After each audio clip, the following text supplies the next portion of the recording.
rapide, rassurez-vous. Donc le tribunal reçoit les 4 sessions principales qui sont tenues, l'Europe, les États-Unis, l'ONU, l'apartheid, et puis les entreprises multinationales.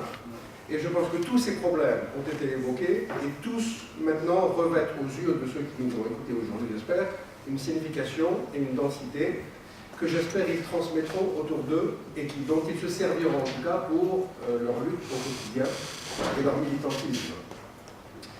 Il y a un autre objet de création du tribunal qui n'a pas été évoqué et qui est peut-être l'objet principal. Il y a un article qui a été publié en 2011 ou 2012 dans l'Humanité, article signé par une bande de dangereux terroristes, Stéphane Hessel, Raymond Aubrac, Edgar Morin, Mohamed Harbi, j'en oublie certainement, 3 ambassadeurs de France, votre serviteur. Pour moi, c'est peut-être la question que peut se poser éventuellement. Et cet article, le titre de l'article, c'est « Pourquoi un tribunal pour la Palestine ?» Pourquoi un tribunal, pardon, sur... La question n'est pas encore réglée. Oui. Et en conclusion, après les différents arguments, cet article est sur Internet, vous le trouverez sans difficulté. L'idée principale, c'est que ce qui se trame en Palestine et ce qui fait la centralité de la question palestinienne dans le monde, c'est le fait que cet Occident, finalement, qui se dit porteur de valeurs, qui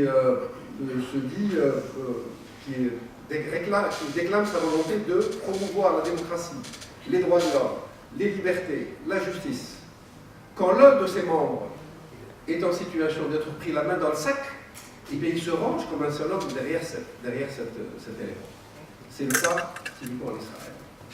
Et donc, l'effet sur les populations du Sud, celles qui ne font pas partie de la communauté internationale, eh bien, ces populations du Sud ressentent maintenant le fait qu'elles sont vraiment à part. C'est-à-dire qu'elles n'ont pas droit à la justice. Cette justice que l'Occident proclame, elle est polluée, elle est pervertie par l'attitude de ces gouvernements vis-à-vis d'Israël. Et à la conclusion, la dernière phrase de ce texte, c'était la situation qui sera faite aux Palestiniens préfigurera l'état du monde. Et c'est ça qu'il faut absolument prendre en compte. C'est notre liberté et c'est notre avenir sur cette terre qu'on défend en défendant la cause du droit pour les Palestiniens et la cause de la justice. Donc je passe la parole à la salle.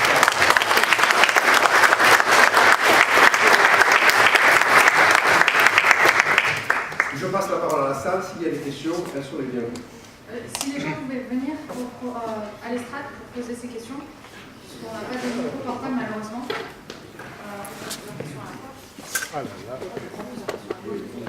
On prendra plusieurs questions en même temps. Bonjour, c'est la Valérie de pour l'Afrique. Je travaille sur l'Europe marocaine d'Israël et je trouve une décision de justice qui date de 1930 sur le Berthion-Bas qui n'a rien à voir avec le Maroc, aucun caractère religieux, c'est une propriété bel et bien du roc marocain.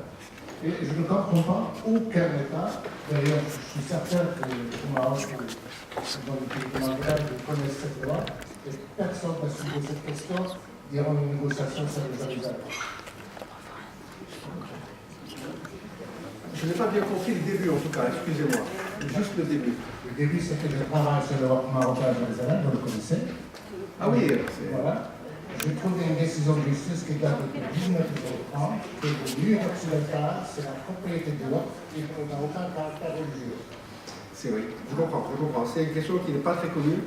Ça s'appelle, c'est le quartier maghrébin, Bab el-Maghariba, qui correspond actuellement à l'actuelle esplanade des mosquées. Oui, oui. Et vous savez que c'est une propriété effectivement du Maroc. Oui, oui. Et algéro-marocaine, c'est une propriété maghrébine. En fait, elle est divisée dans le Maroc, et c'est piquant parce que la France, qui était puissante tutélaire en Algérie, elle avait introduit une réclamation auprès d'Israël pour réclamer dans cette région. Ça ne passe pas comme ça, le problème c'est qu'il y a beaucoup de trafic. Non. La France voulait, rentrant sur le problème de la mosquée, voulait le mettre au nom de l'Algérie. Oui, d'accord. En fait, toujours est-il que... Non, c'est probablement ce que de Paris, on a besoin au quartier. Non, moi je ne parle pas de ce problème.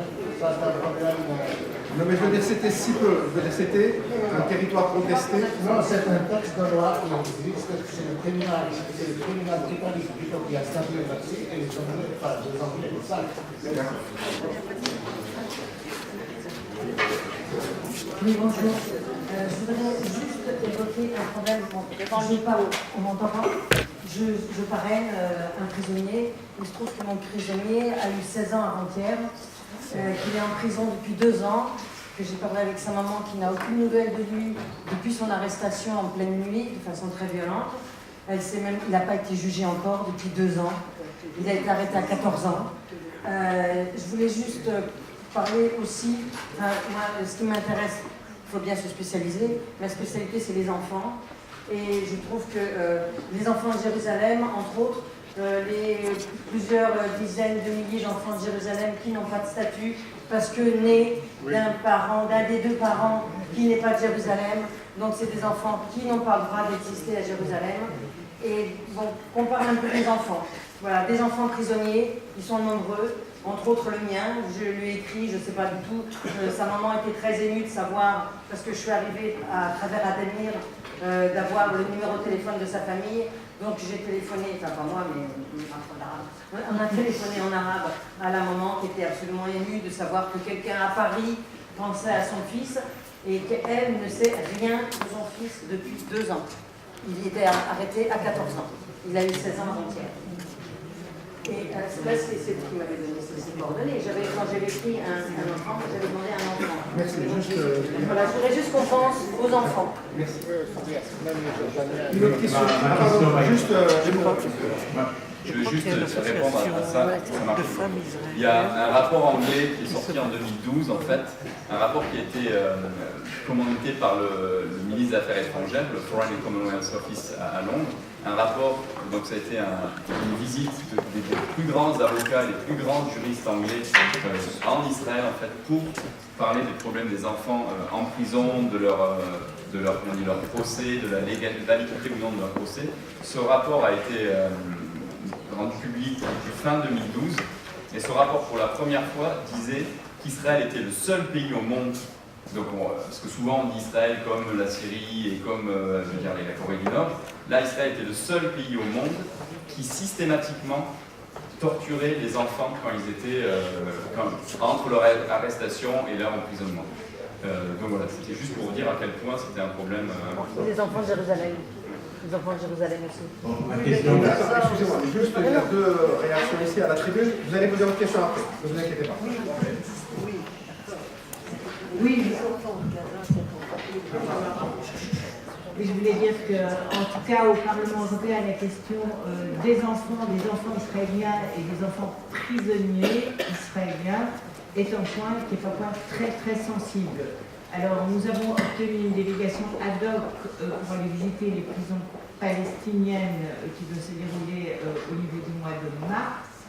Et moi-même, je suis en train de faire, et il commencera à être voté en commission affaires étrangères la semaine prochaine, un rapport sur la torture dans le monde avec un focus particulier sur la torture à l'égard des enfants, sachant bien qu'Israël a légalisé un usage de la force modérée à l'égard des enfants prisonniers. Donc il y a une véritable légalisation de Il y a 12 ans, ils sont avec les adultes.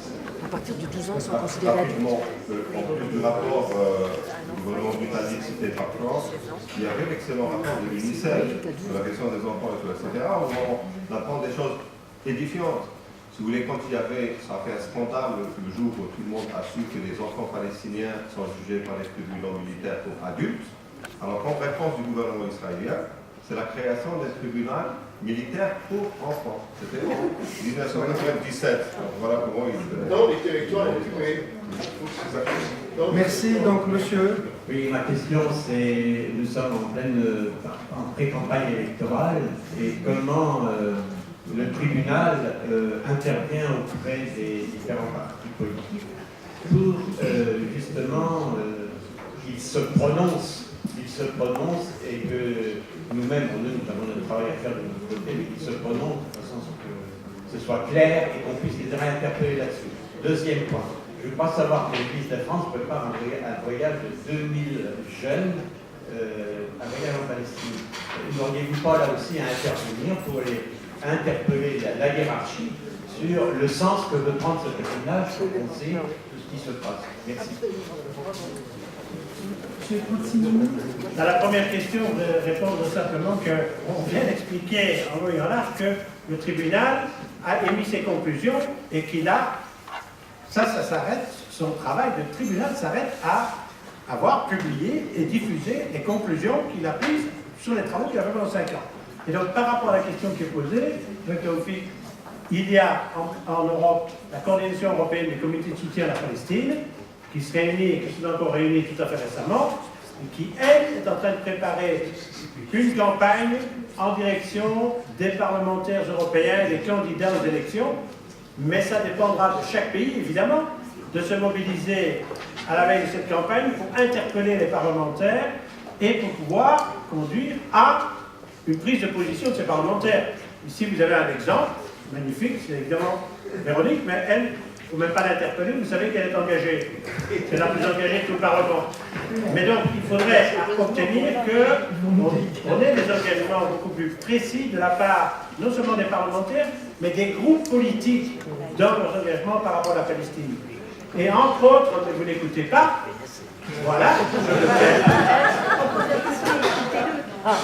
Si vous posez une question, il faut écouter jusqu'à la fin. Et donc, il y a une technique que nous utilisons en Belgique, parce que nous avons des législatives aussi en Belgique. Vous avez des municipales. Nous préparons pour les parlementaires des prises de position qui se mettent soit sous forme de décrets, si ce sont des parlementaires régionaux, si ce sont des parlementaires nationaux, des propositions de loi. De faire des propositions de loi et des questions qu'ils peuvent poser. Alors, on va leur demander, voilà des questions parlementaires et voilà des propositions. Est-ce que vous êtes d'accord de les déposer si vous êtes élu? Si ils disent vous êtes d'accord, alors vous signez déjà. Donc on est en train de mener ce genre de campagne. Ce sont des actions citoyennes qui peuvent être utiles. La prochaine question. Je vais répondre à monsieur sur les voyages en Palestine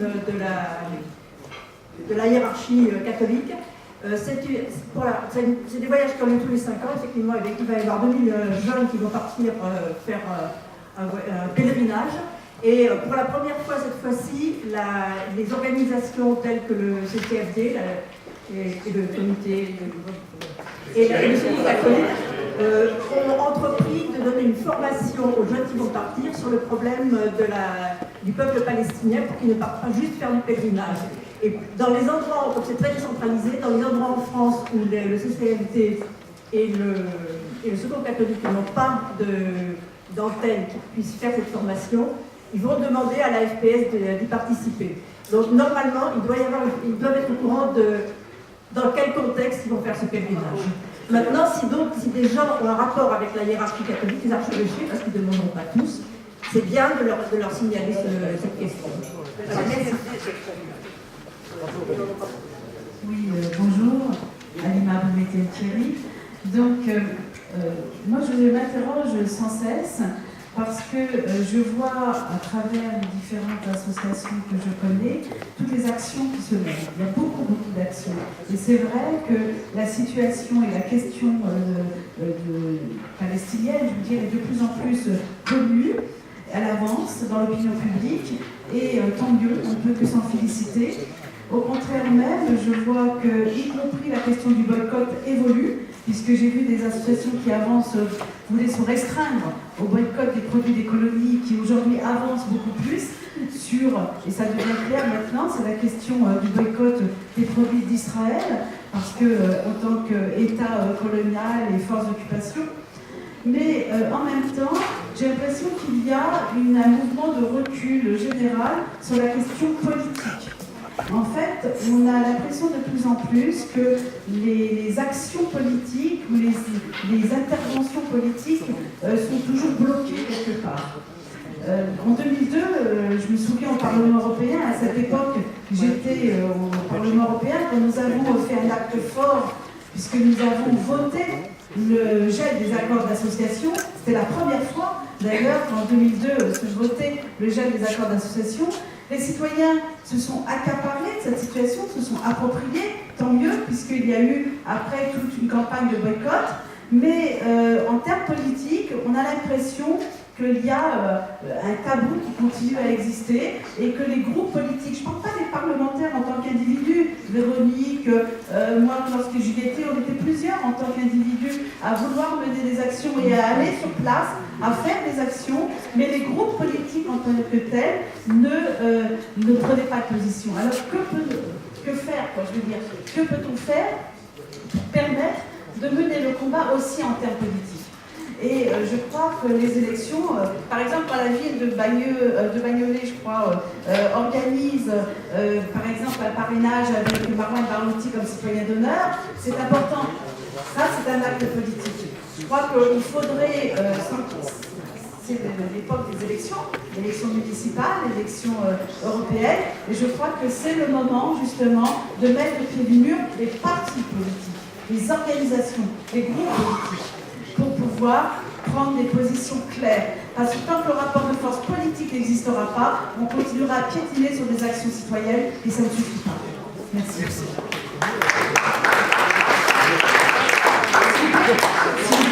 La conférence n'est pas finie. Il y aura tout un moment où vous pouvez acheter les livres. La conférence il reste encore 40 minutes de conférence. Donc s'il vous plaît, regagnez vos places. Il y a des personnes qui veulent poser des questions. Venir à l'estrade pour poser les questions. S'il vous plaît. S'il vous plaît. La conférence n'est pas finie. Vous aurez pas le temps d'acheter les livres. On a la salle jusqu'à 18h30.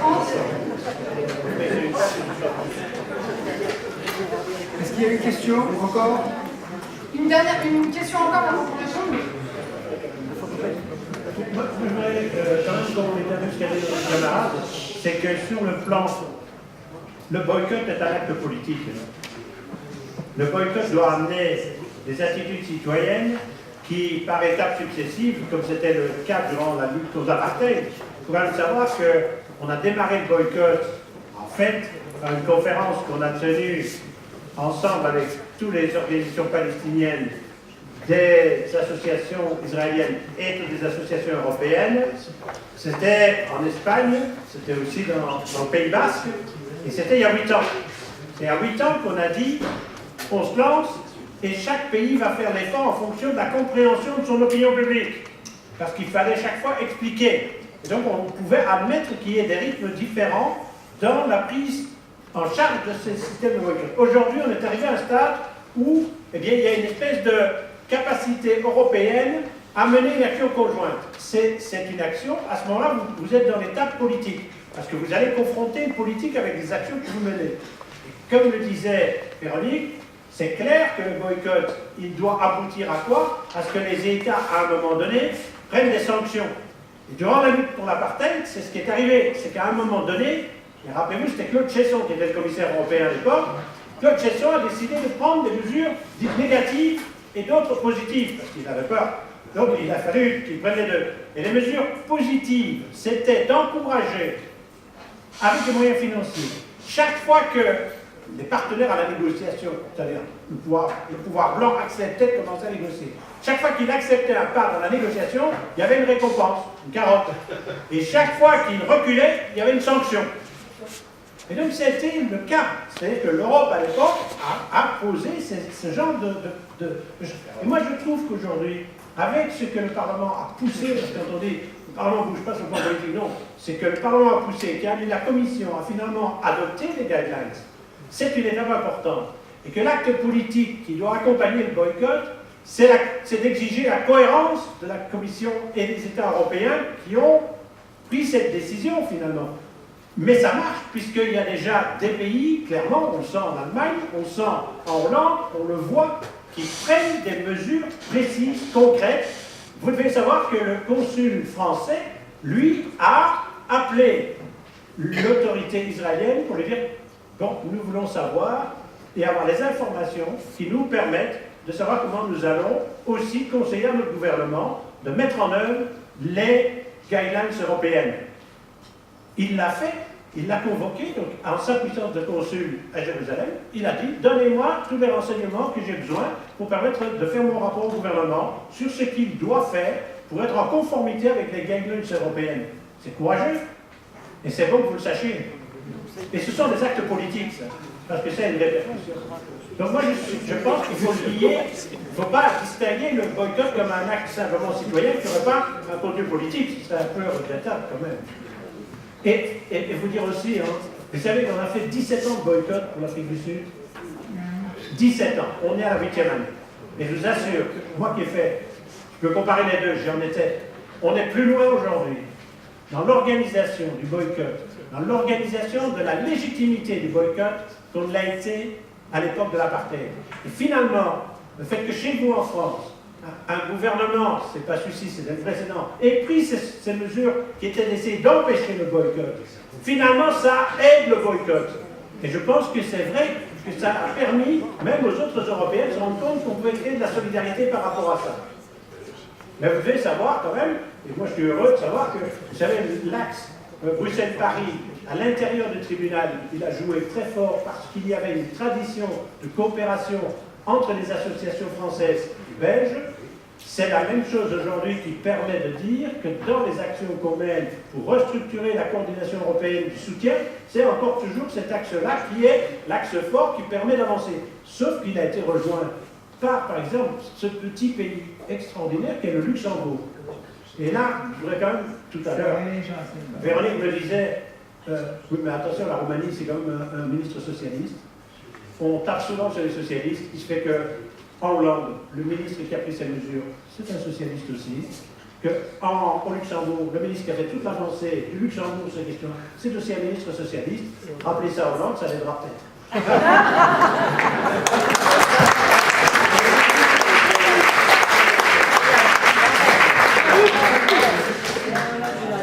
Oui, je voudrais répondre un mot peut-être à Lima Boumedienne, qui nous rappelait nos années ensemble au Parlement. Pourquoi est-ce que ça... On a eu tellement de peine à prendre de responsabilités au niveau de l'Union européenne durant ces dernières décennies? Alors c'est vrai qu'il y a les facteurs habituels, la Shoah, l'histoire de certains pays, les lobbies, etc. Mais je pense qu'il y a plus. Il y a eu, depuis la mort d'Arafat, quelque part dans l'image de la Palestine, la cause, quelque part, s'est brouillée. Et ça a été très intentionnel. Ça a été très intentionnel. À partir du moment où Abbas est monté au pouvoir, dès le départ, les Israéliens ont commencé en disant c'est pas un interlocuteur fiable, c'est pas un interlocuteur crédible, etc. Et puis il y a eu l'affaire de 2006 que j'évoquais avec vous, et dès qu'il y a eu les sanctions économiques contre la Palestine, par Israël, par les États-Unis et par l'Union européenne, Abbas était pieds et poings liés. Donc, il était obligé de prendre sa cellule de mendiant, d'aller mendier et de remercier ceux-là même qui le sanctionnaient, d'aller embrasser comme de les Saharaïs, et on l'a littéralement transformé en marionnette. Excusez-moi, mais c'est du délibéré. Et puis, à partir du moment où il y a eu le putsch de 2007 entre Hamas et Fatah, mais c'était pas béni. On avait un dirigeant qui peinait à conduire sa marque. On a eu les Palestiniens dont tous ceux disaient, mais peut-être qu'il y en a qui ne sont pas bons là-dedans, c'est qui le bon Palestinien, etc. Mais dans l'opinion publique, je ne dis pas chez nous, dans les enceintes parlementaires, quoique on disait, oui, mais ils sont inscrits sur la liste terroriste, etc. Et donc on nous a fractionné le peuple palestinien en deux, on nous a ramené son dirigeant au rang de marionnette, et puis on s'étonne. Et on l'a obligé de craindre une troisième intifada. Et ça, quand on entend les jeunes Palestiniens, on le sent. Et c'est vrai que s'ils avaient un soulèvement populaire, eh bien, effectivement, ils iraient à des représailles qui seraient terribles, et Dieu sait comment ils en releveraient, mais ce côté pacifique qu'on leur a imposé, parce qu'ils ne venaient pas d'eux-mêmes, mais taisez-vous, surtout ne bougez pas, ne manifestez pas, etc., jusqu'au moment où dans le printemps arabe, dans les enceintes parlementaires chez moi, quand je disais, oui, mais il y a le printemps arabe, là, et là, on va avoir des contacts avec tous ces jeunes qui sont en train de se lever pour avoir davantage de démocratie, et je disais, et en Palestine et tout, ah non, Dieu, mais non, là, le printemps arabe, c'est pas, non, parce qu'il y a le conflit israélo-palestinien, c'est à part, vous comprenez bien. Et donc, c'est nous-mêmes qui avons fabriqué cette destruction de l'image de la Palestine et des Palestiniens. Et puis, maintenant, excusez-moi, c'est pas, j'adhère à la cause des prisonniers et je pense que la cause des prisonniers à l'intérieur de la Palestine sera peut-être à même de ressouder les Palestiniens ensemble et qu'en tant que facteur d'unité, le peuple palestinien c'est important. Mais au niveau de l'unité des Européens, et je les connais, j'en suis, au niveau de l'unité des Européens, les colonies sont réellement les plus.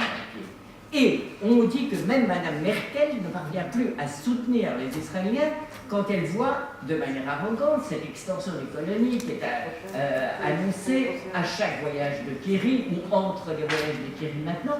Et je crois que là, ils ont fait un pas de trop. Et que par conséquent, la politique du boycott, l'acte politique qui constitue le boycott, trouve une résonance. Et la preuve, c'est qu'il y a eu les guidelines. On ne peut plus, nous qui avons tant soutenu la solution à deux États, mais là j'aurais voulu une discussion avec Papé, mais ça on n'a pas pu l'avoir, la solution à deux États qui est tellement menacée, ça devient une blessure d'amour propre pour les Européens. Et ils ne peuvent pas supporter que les Israéliens continuent à faire l'extension des colonies. Et donc, on a pour le moment quelque chose qui pourrait ressembler à un moment donné à un momentum. Et je termine en disant, Chesson, c'est une époque révolue, parce que Chesson, c'était la Commission et les gouvernements.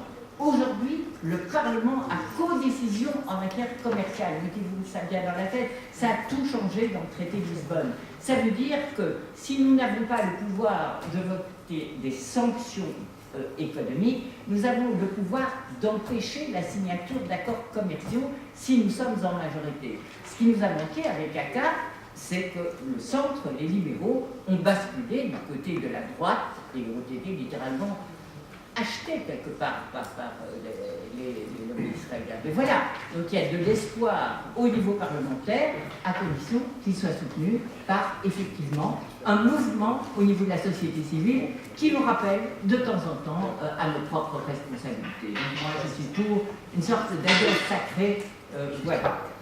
Juste pour revenir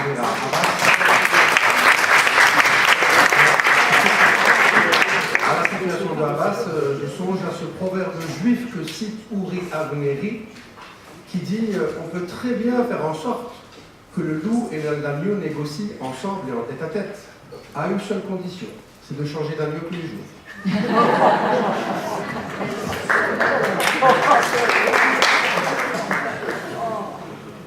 Bonsoir, je voulais juste vous connaître vos réactions à propos des juridictions internationales, parce que vous avez beaucoup parlé d'actions citoyennes, qui sont évidemment très importantes pour faire bouger le gouvernement, mais on a quand même aujourd'hui une communauté internationale et qui est censée avoir une action, et je pense notamment à la Cour pénale internationale et au procureur Fatou Bensouda qui a été saisi à plusieurs reprises, qui est censée être indépendante complètement.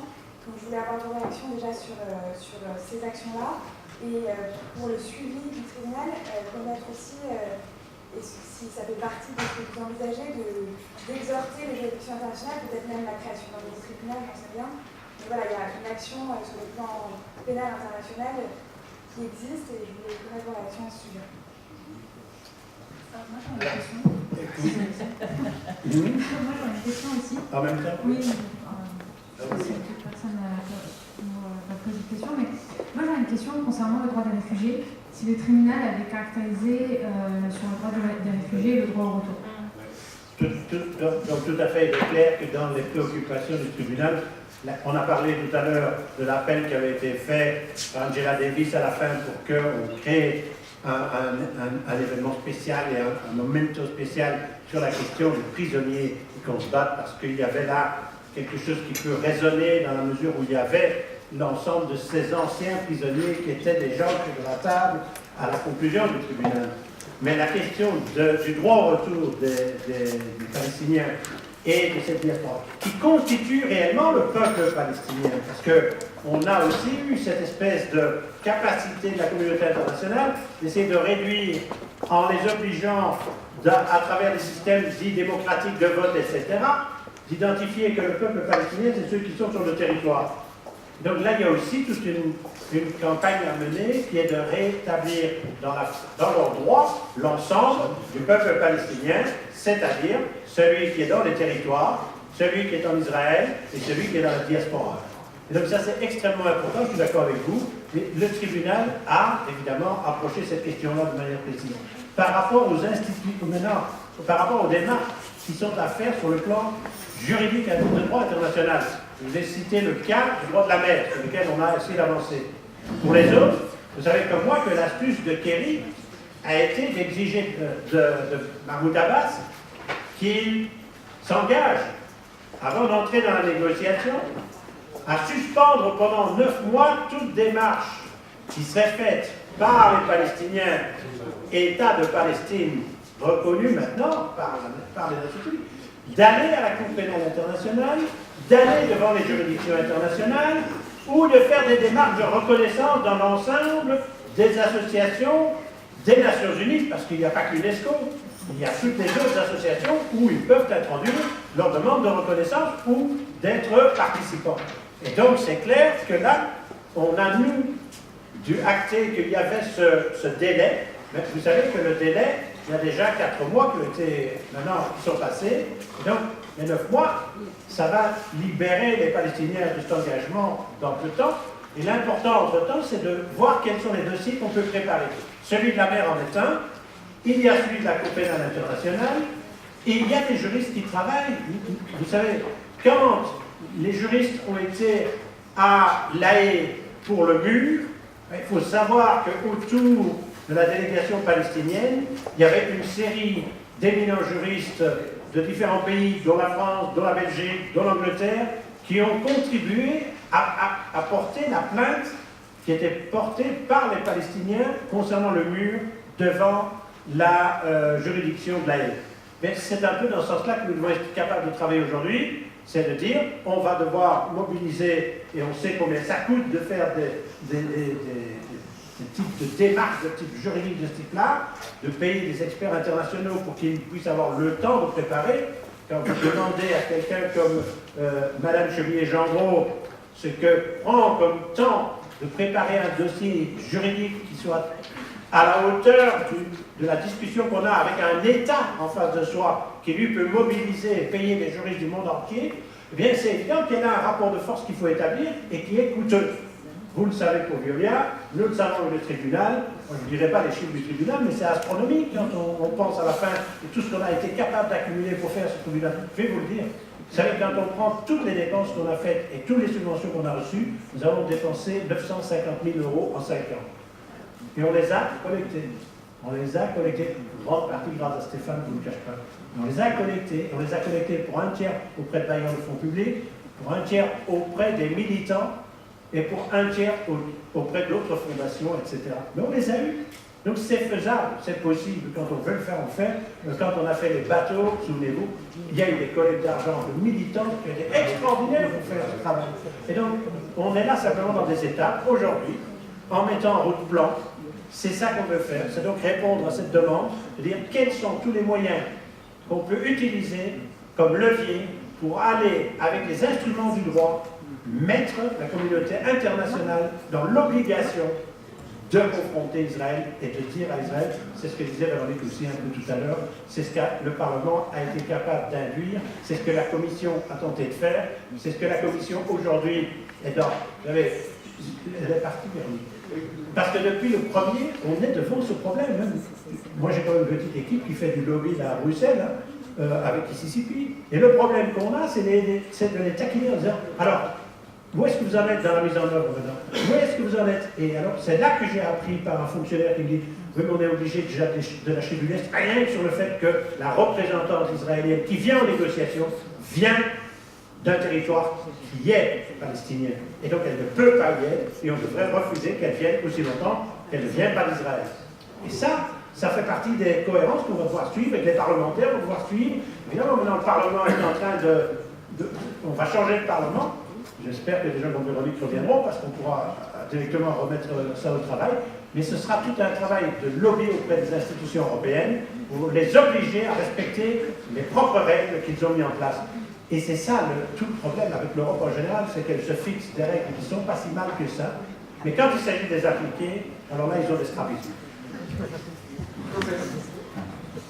Juste à propos de la question sur la juridiction internationale, vous savez que, comme l'a rappelé Pierre, c'est que l'autorité palestinienne s'est engagée à s'abstenir de toute demande d'adhésion à une agence de l'ONU. Pendant les 9 mois de négociations, en contrepartie, il y avait la libération des prisonniers d'avant Oslo. Ceci étant, de toute façon, des pressions, de fortes pressions ont toujours été exercées sur les Palestiniens pour qu'ils n'aillent pas vers la juridiction internationale. Et puis qu'ils n'aillent pas vers les autres agences de l'ONU. Je cite un exemple, l'Organisation mondiale de la santé. Son budget il est de 800 millions d'euros par an. Les États-Unis y contribuent à hauteur de 22%, comme d'ailleurs dans les autres agences. Il y a une loi américaine qui interdit aux États-Unis de rester dans une agence de l'ONU qui admet la Palestine en son sein. Donc ça, le budget de l'Organisation de la santé ou autre, qui serait ponctionné de 22%, ça aura des conséquences négatives sur des pays qui sont pauvres, avec également des soutiens à la cause palestinienne. Donc imaginez la pression qui est faite sur non seulement les Palestiniens, mais sur tous les autres pays qui soutiennent la Palestine. Il y a donc 63 agences de l'ONU. Ça part de l'Organisation internationale de l'olive. C'est pas le commerce, l'Organisation internationale de l'olive. Ça s'appelle, jusqu'à la CPI.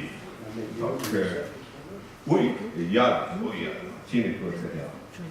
Celle de l'olive, il y a les Palestiniens qui voulaient adhérer il y a un mois. Et donc, c'est l'Europe qui a fait pression pour qu'ils renoncent parce qu'ils disent, bon, ça va gêner, perturber les négociations. Ce n'est pas le CPI, ce n'est pas l'Organisation mondiale du commerce, ni de la santé, etc. Un petit. Les pressions sont fortes. J'espère que les Palestiniens, les dirigeants palestiniens, dépasseront ces pressions, c'est-à-dire qu'ils trouveront plutôt leur bonheur en allant vers la juridiction internationale et qu'ils essaient d'accepter que bon, tant pis, ou chiche, comme on dit, non, jamais temps, même si on n'a plus de pas payer les 180 000 fonctionnaires palestiniens, on dit plusieurs familles en Palestine, même si on est menacé de restrictions budgétaires, il faut qu'on aille parce que si vous voulez, c'est la question de la dernière chose. J'espère que les déclarations qu'ils ont fait récemment comme quoi, au bout de 9 mois plus un jour, qui vont participer, qui vont aller vers ces agences, parce que ça ouvrirait de nouvelles perspectives très intéressantes. Je vais répondre directement sur les deux points, donc la Cour pénale internationale et la juridiction universelle et par rapport au suivi du tribunal. La Cour pénale internationale, le dossier avait été déposé par la Palestine il y a 4 ans de cela. Je crois qu'il avait fallu à l'époque 3 ans au procureur qui a maintenant laissé la place à quelqu'un d'autre pour répondre négativement. Nous, on avait des avocats du tribunal qui travaillaient dessus. Ils m'ont raconté qu'il a fallu 3 ans au procureur pour envoyer en gros 2 paragraphes disant on n'est pas sûr qu'on peut prendre ce dossier puisque la Palestine officiellement n'est pas encore un État. C'était un peu leur raison. Les avocats avec qui on travaille nous ont dit qu'il y a des précédents qui montrent que même si la Palestine n'était pas un État à l'époque, le procureur aurait pu prendre ce dossier. Donc il y a 2 points, 2 problèmes à ce niveau-là. Maintenant, il y a un nouveau procureur. On va voir si ça fait une différence, ce qui est peu probable. Donc il y a un problème interne qui est évidemment éminemment politique. Il y a un problème externe aussi, c'est, comme on l'a expliqué, si l'autorité palestinienne ou si l'OLP n'aide pas et n'est pas derrière aussi ce projet, ça n'aide pas non plus vraiment la situation. Par rapport à la juridiction universelle, je ne sais pas si tout le monde sait ce que c'est. En gros, et en simplifiant, tous les pays normalement ont le pouvoir, si un crime a été commis par quelqu'un qui n'est pas un citoyen du pays, et c'est un crime assez important, un crime de guerre contre l'humanité, qui a été commis même à l'extérieur de leurs frontières, une fois que quelqu'un qui a pu être responsable de ce crime met les pieds dans le pays, donc en France, en Belgique, quelqu'un peut s'emparer du dossier,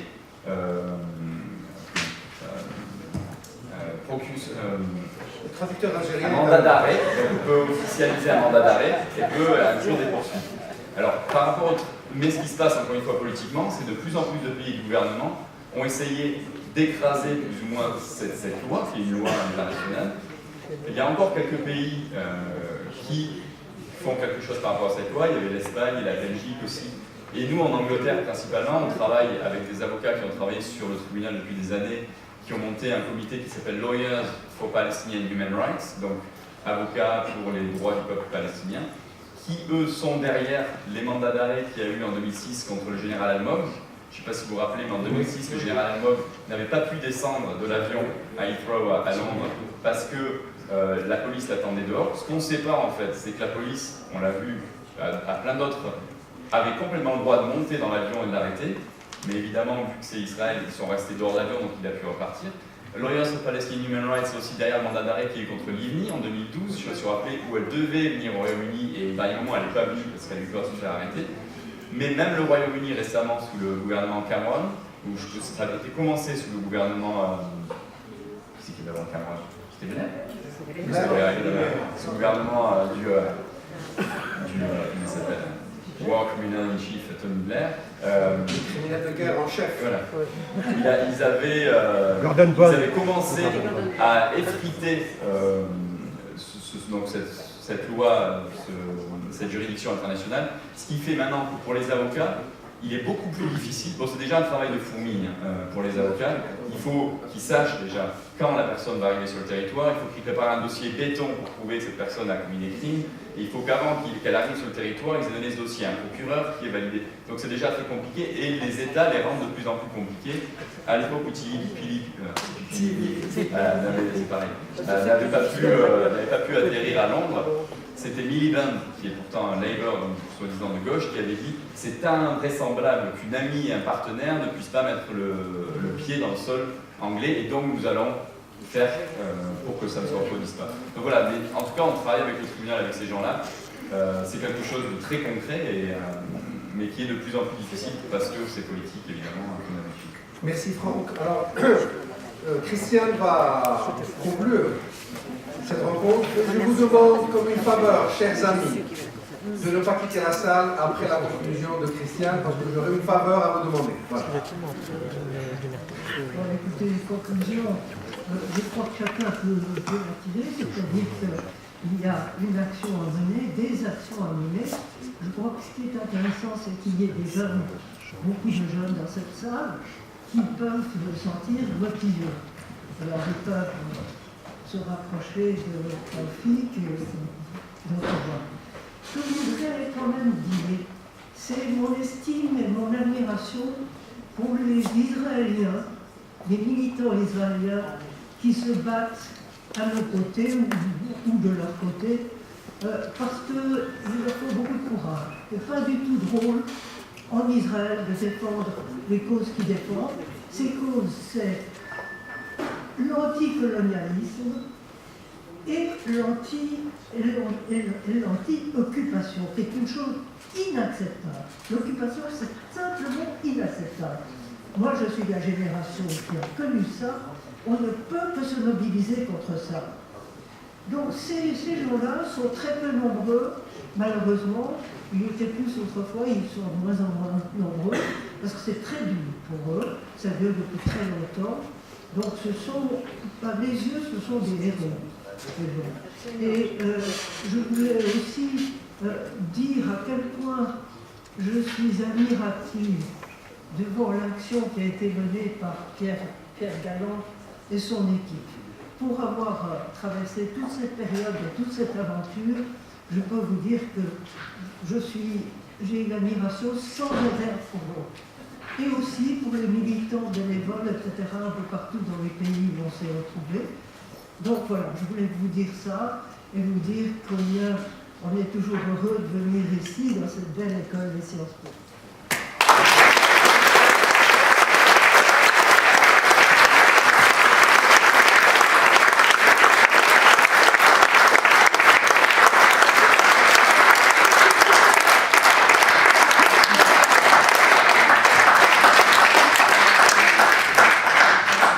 Encore 2 minutes de votre temps que je vous demanderai. Je voudrais que vous écoutiez ce que j'ai à vous dire, les yeux fermés, en pensant que quelqu'un d'autre est en train de les dire par mon intermédiaire. Je commence. Sous le pont Mirabeau coule la Seine, et nos amours, faut-il qu'ils m'en souviennent. La joie venait toujours après la peine. Vienne la nuit, sonne l'heure, les jours s'en vont. Je demeure. Les mains dans les mains, restons face à face, tandis que sous le pont de nos bras passent des éternels regards longs s'y lassent. Vienne la nuit, sonne l'heure, les jours s'en vont. Je demeure. L'amour s'en va comme cette eau courante. L'amour s'en va comme la vie est lente. Et comme l'espérance est violente, vienne la nuit, sonne l'heure, les jours s'en vont, je demeure. Passent les jours et passent les semaines, ni temps passé ni que l'amour revienne, sous le pont Mirabeau coule la Seine, vienne la nuit, sonne l'heure, les jours s'en vont, je demeure.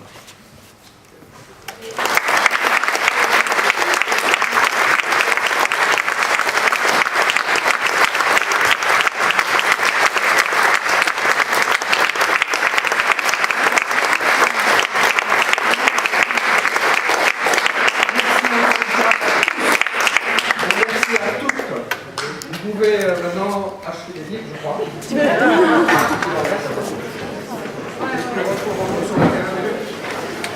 T'as vu qu'il y avait de la